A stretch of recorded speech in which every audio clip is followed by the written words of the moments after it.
This is the Moonlight Graham Show, a freewheeling conversation with the role players, the underdogs, and guys with flat-out great stories in sports.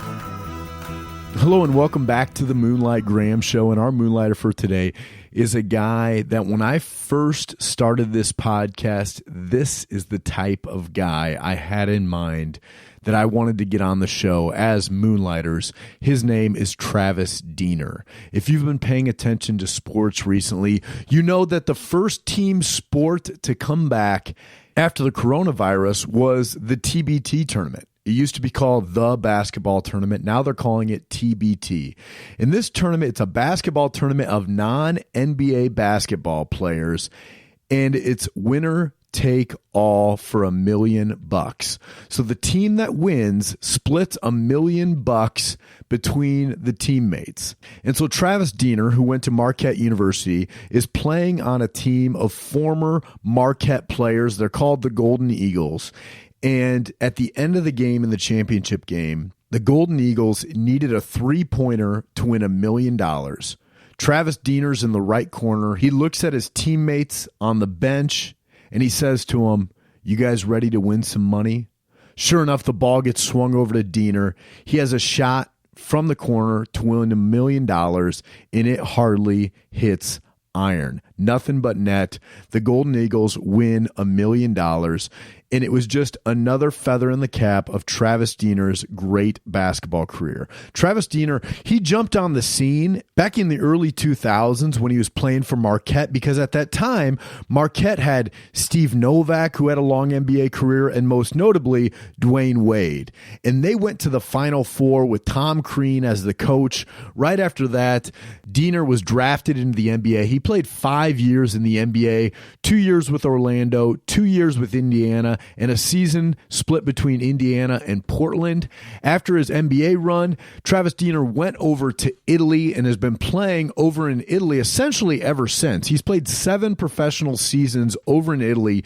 He did retire for a brief period of time to come back to Marquette to help out with the Marquette basketball program, and then he got the itch again in his late 30s to go back, and he has played 3 more years professionally over in Italy in his late 30s. Travis Diener is 38 years old right now, and he is still cooking guys on the hardwood. And that shot in the TBT tournament was iconic, and you just knew that Travis Diener was going to do something big with the game on the line, because that's the type of player he has been his entire career. He's always been an on-floor leader. He's always been a guy that wants the ball in his hands with the game on the line, and he's never been afraid of taking and making the big shot. So it was so great to get Travis on the podcast. This was an interview that I was really excited about. Travis, of course, not only did he go to Marquette, but he's also from Wisconsin, so he's a Midwestern guy. After he hit that $1 million shot, of course, there was a bunch of viral tweets and videos of him drinking a lifetime's worth of Miller Lite. And it was fun to see him and his teammates celebrating that victory, because obviously these guys aren't 10-year, 12-year, 15-year NBA guys that have made $200 million in their career. So that $1 million payday to all those guys that they split amongst themselves, it was a big deal, and it was fun to see all those guys celebrate and party, and it was fun to get Travis Diener, a true Moonlighter, on the podcast. I think you guys are really going to enjoy this one. And if you like what we're doing here on the Moonlight Graham Show, we are celebrating the role players and the underdogs here. We would love it if you subscribe to our podcast, and please leave us a 5-star review. You can also follow the show on social media, Twitter, Instagram, Facebook, YouTube. We love hearing from you guys each and every week. So enjoy today's episode with Moonlighter Travis Diener. But before we get to our episode, I want to talk to you about a new partner of ours. It's called the Underdog Newsletter. So the Underdog Newsletter is an email newsletter that you can sign up for online. Here's what it is. It's a bite-sized rundown of the best underdog stories in sports. You guys know we're all about the underdogs here on the Moonlight Graham Show. And what these guys do, they sift through thousands of stories each and every week and handpick the best underdog stories and deliver them into your email inbox each and every week. They deliver it the same time the Moonlight Graham Show comes out every Tuesday morning. And these guys over at the Underdog newsletter, they celebrate the long shots, the rejects, the misfits, beating the odds, and overcoming adversity. I don't know if there's a better email subscription list that you can sign up for than the Underdog newsletter. Here's how you find them. You head over to www.jokermag.com/newsletter, or to make it even easier, all you have to do is type in Underdog newsletter into Google, sign up for the Underdog newsletter. It'll come into your inbox every Tuesday morning, and let them know the Moonlight Graham Show sent you. I guarantee that you'll enjoy this Underdog newsletter each and every week. Check them out, guys. So, Travis, take us back to that last shot of the TBT tournament. It's been reported that you said, "Are you ready to win some money?" to the bench right before that shot. Is all that true? That is true. I don't remember. I know it was reported that I used the F word. I don't recall using that, but I thought I said, "You boys ready to win some money?" And it was reported that I said, you know, F word guys ready to win some money. So, no, I did say that. I just thought at that time, you know, it was important to keep the mood kind of loose, and, you know, because, you know, in that situation, you can become tight and nervous naturally because of the situation and what it's worth. And I think from our experiences the past few years and coming so close, I thought we were more relaxed this year, and I think we were just in a better spot mentally to win it this year. What was the party like that night? It was pretty wild. You know, it was such a unique experience because we won, and then we get back to the hotel, and literally we're the only people in the hotel. Right. This huge convention center. So we had the bar, they had like one bartender, and then, kind of the staff of TBT was still there. So there's probably like 30 total people in the whole hotel. And, we drank a lot, pretty much, something you kind of see in a movie when you're going up and down elevators, you're in the hallways, and it's nobody. It's a deserted hotel.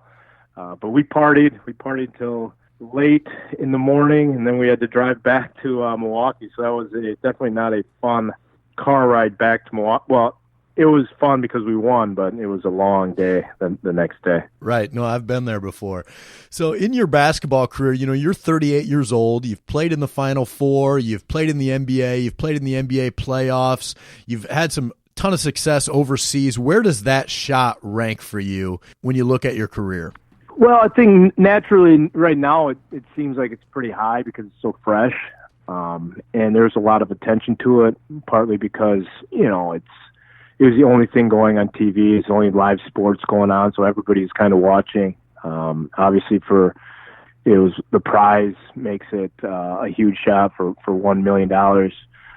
So yeah, I mean, it is definitely an experience that ranks really, really high on my list of memorable moments.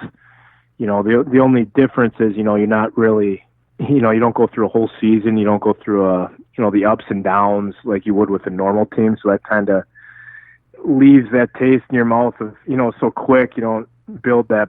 We naturally have that bond with our Marquette guys because we all went there and stuff like that. But, we only really practice for a couple weeks each summer. So that kind of diminishes it a little bit. But as far as how memorable it is, but, that shot in itself is something that, especially at my age, is, because I don't know how many more games I have left that that will live with me forever. Yeah, you speak of your age. When's the last time you dunked? Oh, I've never dunked in my life. Never dunked in your life? I think I had one dunk at a Midnight Madness back in Marquette. I think the hoop was a little. I think they maybe lowered the hoop by maybe an inch for me. So, I've never been a great, obviously, never been a great jumper. I think I move pretty well laterally, and I'm pretty quick, and but I've never been a high jumper. Wow. I mean, I've never dunked either, Travis. I just figured a guy that plays in the NBA, has, but I guess you're a Wisconsin guy. I'm an Iowa guy. So, we got us non-dunkers got to stick together. Oh, absolutely. It makes it, it's better for the story anyways, when I can say, never had a dunk and I, played at the highest level, so it just makes it that much more better. Right. So taking it back to your Marquette career, obviously you were on that Final Four team with Steve Novak and Dwayne Wade. It's been a lot of years since then, but I remember watching that team, and it seemed like Dwayne Wade kind of kept getting better throughout the year, and more people started noticing him. When did you notice that Dwayne Wade was different, and he's probably the best basketball player you probably have ever played with? Yeah, he is. It did. If you understand basketball, even if you don't understand basketball, you can tell pretty quick by watching him how great he was. And it didn't take very long for me when I first got on campus, and we're going through, or I'm watching him work out, or we're going through workouts that that he's just he's different, and not just from a talent standpoint, and he's obviously extremely talented, but he had a great work ethic. He plays the game like, for how athletic he is, like an old school player, though. He's got great footwork. He has great touch around the rim. His angles he plays the game with great speed and pace. So it was easy to see he was going to be really good. Now, to say like he was going to be a NBA Hall of Famer, that's a little crazy at first seeing him, but he had all the tools to be one of the best college players during my time. So I've heard you talk about his work ethic before, and it always strikes me when you got guys like LeBron or D Wade. Of course, these guys have to have a good work ethic to get to that level. But were there other guys that you saw that had that same work ethic but didn't have the same talent? Oh yeah. I mean, I've played with some guys that are extremely hardworking and just weren't given the God-given ability that say a LeBron or a Dwayne was given. But to their defense, they've worked extremely hard, and you don't just get to that level without working hard either. But some people, that I've played with had incredible work ethics. Steve Novak had an incredible work ethic. Guy was always in the gym. You don't just become one of the best shooters in the world by, you just don't walk into that, So I've been fortunate enough to play with a lot of really good people, and I think, the common trait in that is, they work extremely hard and they're humble, and that's why a lot of people have success in whatever profession they do. Yeah, and it seemed like your role has always been, the leader on the court and the guy that wasn't afraid to take the big shot. Was that a role that you had, from fourth grade on, or was that something that you learned about yourself over the course of your basketball career?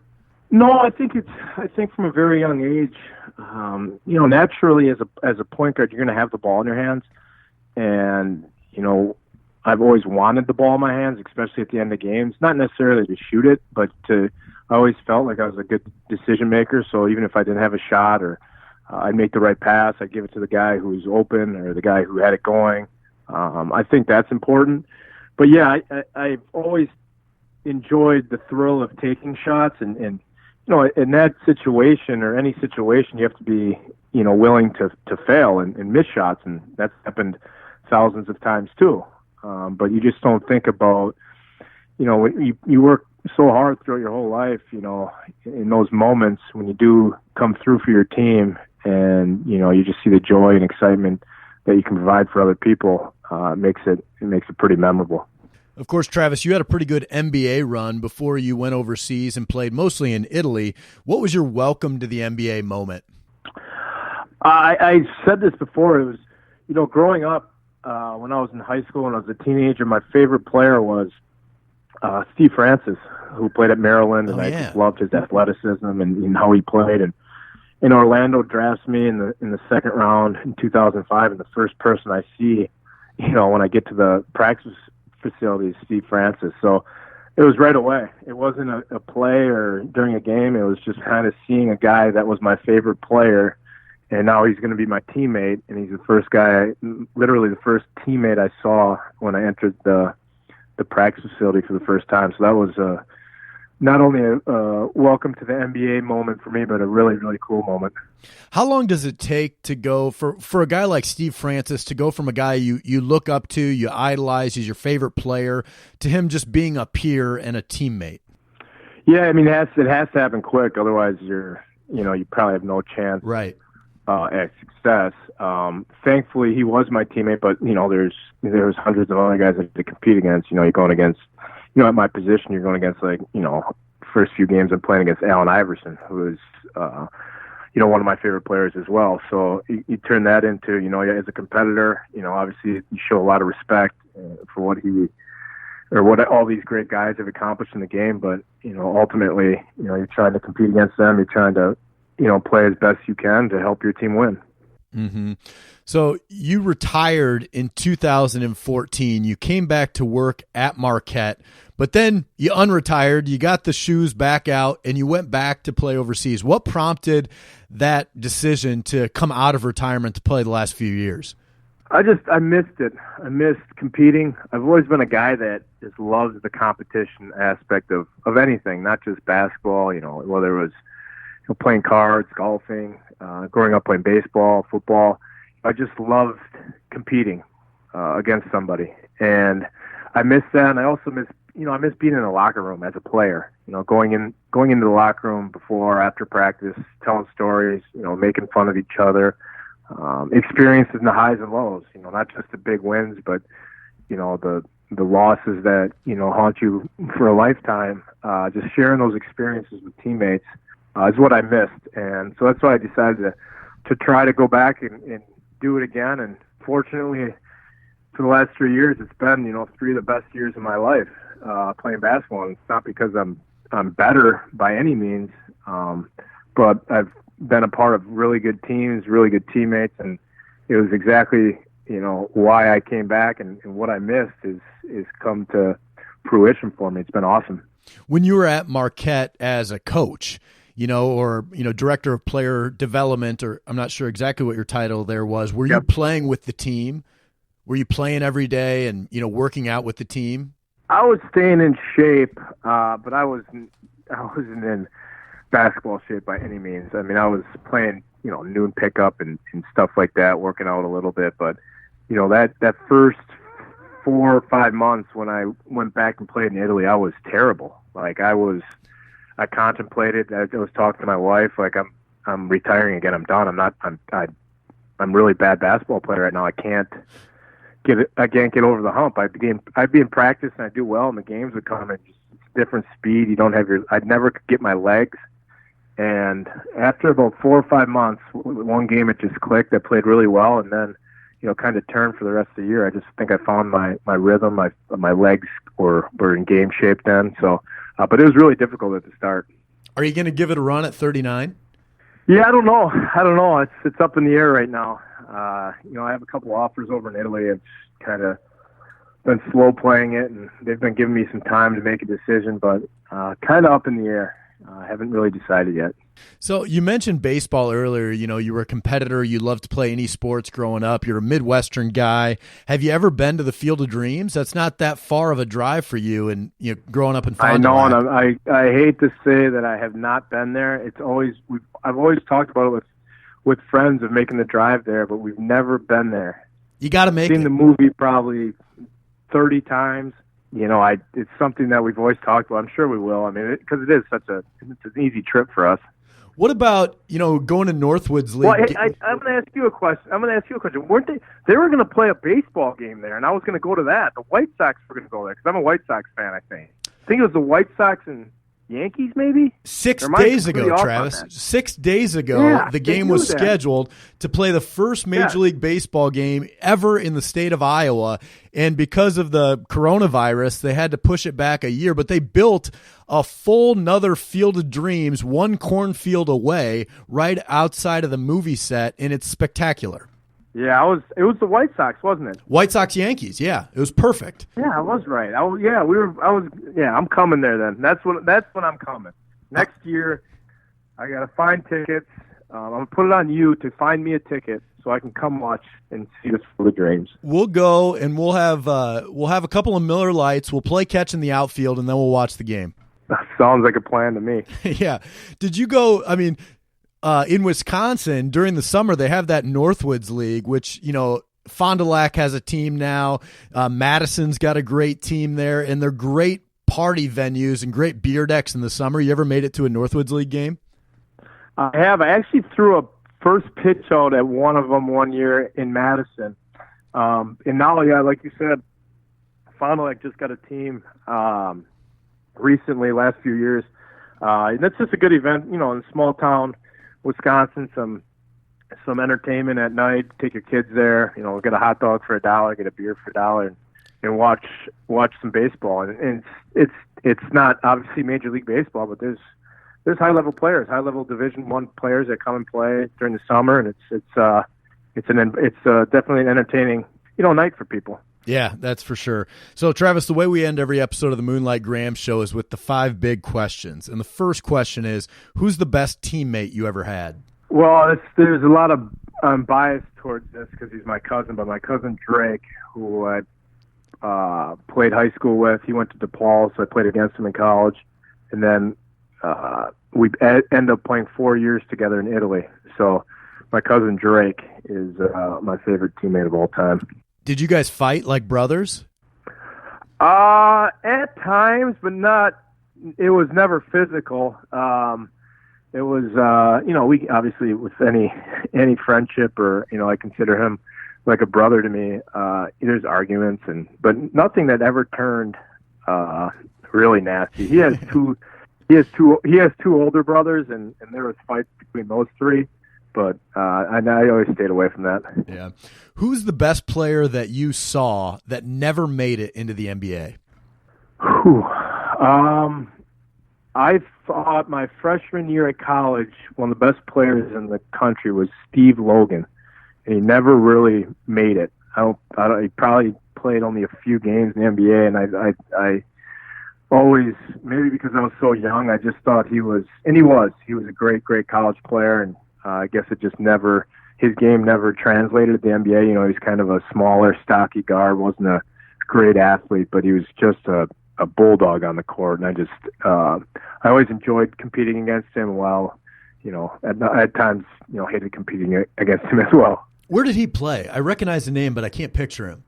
Cincinnati. That's right, Cincinnati. That's what I was going to say. Cincinnati. They were, 1 or 2 seed, I think, his senior year, and lost maybe in the second or third round. But, he was a typical Bob Huggins guy, tough, nasty, but could really shoot, and he was a really tough matchup. Is there a game or a shot from your career that still nags at you, still keeps you up at night? Yeah, I mean, speaking of Cincinnati, that year we lost there on a buzzer beater for the conference championship. A big guy by the name of Donald Little hit like a 16-foot jump shot, which I don't even think he had his eyes open. And we lost by 1, and it cost us a regular season conference championship. So that game actually was just on, playing all these old games. This was on recently, and I had to turn it off. What was the best game of your life? Whew, wow. Through up, my whole career, and fortunately it's been long. I had a lot of huge wins, a lot of tough losses, but I think the Kentucky game to go to the Final Four, experiencing something that's not done a lot in Marquette history. There's only been 3 Final Fours, and to be a part of one of them is definitely special. I've won a couple championships overseas for organizations that had never won championships before, so that's always special to do it the first time for these teams. And then obviously, what happened, a month ago in competing with Marquette guys and a chance to win another championship and win some money. So those stick in my mind right now, pretty fresh. If I had to sit down, I could make a list of, the biggest wins and the biggest losses, and it'd be something that maybe in my future I'll do that just to, see where it all stands. Final question then, Travis. What's the best advice you've ever received? You hear kind of the same stuff, but I was, just to be yourself. You can't please everybody, and I've always gone to I guess you could call it a job, but It's been playing basketball my whole life. I've always never changed for anybody. I think that was key.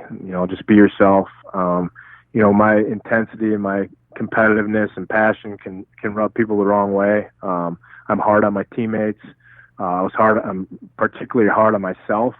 But I think, if you're true to yourself and they see that you believe in them and you believe in yourself and you're trying to, do everything you can to help the team win and there's no ego involved, then that's where you get to respect. So I think just be yourself, and don't change for anybody.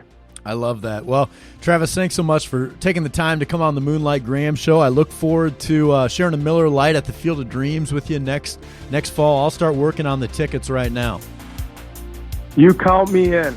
All right? That'd be awesome. Sounds good, man. Well, have a great day, and thanks again. Hey, thanks for having me. Take it easy. Hey, you bet. See ya. Hey guys, thanks once again to listening to today's episode of the Moonlight Graham Show. And even though I do most of the interviews here on the podcast, there is a ton of work that happens behind the scenes that you guys don't see that make each episode possible. So I got to give a shout out to the Moonlight Graham Show team. First of all, Brian Sandvig, our producer. Brian does all of the post-production work, and in real life, he's not just a podcast producer, he's also a real estate agent. So if you're looking to buy or sell a home down in the Kansas or Missouri areas, give Brian Sandvig a call. Next guy on that list is Brendan Gargano. Brendan does all of our design and artwork here on the podcast.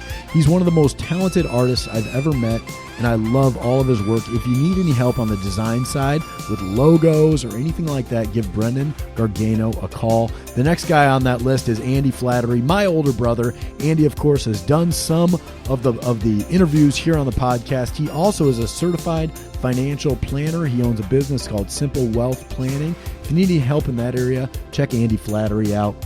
And then, of course, the trusty co-host Tom Griffin and my younger brother Neil Flattery. Those guys are just busy being husbands, being fathers, they're family men, but also they do a ton of work here on the show. So thanks again for listening. We really appreciate you guys subscribing and supporting the Moonlight Graham Show.